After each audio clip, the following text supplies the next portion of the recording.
రైతు సోదరులకు నమస్కారం అండి. నా పేరు సాయి కృష్ణ. నేను మెలీనా సీడ్ కంపెనీ ఎంప్లాయీ అండి. మనం ఉన్న ఫీల్డ్ వచ్చేసి మెలీనా సీడ్ కంపెనీ వారి సౌందర్య 117 అండి.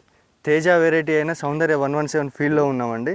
మీరు చూడొచ్చు రైతులు ఎంత హైట్లో పెరిగింది, ఎట్లున్నది అనేసి. ఏ కుచ్చు, ముడత, బొబ్బెర చాలా తెగుళ్లకు చాలా వరకు తట్టుకోగలిగిన వెరైటీ అండి మెలీనా సౌందర్య 117 అండి. రైతు పేరు వచ్చేసి గట్టుమల్లు గారండి. ధర్మారం, నడికూడ మండలం, హన్మకొండ డిస్టిక్ అండి, తెలంగాణ. మీరు చూడొచ్చు ప్యూర్ తేజ వెరైటీ అండి. కాయ సైజు, కలర్ కూడా చూడొచ్చు. 2 స్టెప్పులు కాపు కాసిందండి. ఏ నల్లి కూడా అటాక్ కాకుండా చాలా వరకు తట్టుకోగలిగింది. ఈ రైతు మాటల్లోనే, రైతు చేనులో అవైలబుల్గా ఉన్నాడండి. రైతు మాటల్లోనే రైతు అభిప్రాయం తెలుసుకుందాం రండి. నమస్తే అన్న. మీ పేరు? గట్టుమల్లు నా పేరు. మీ ఎవరన్నా?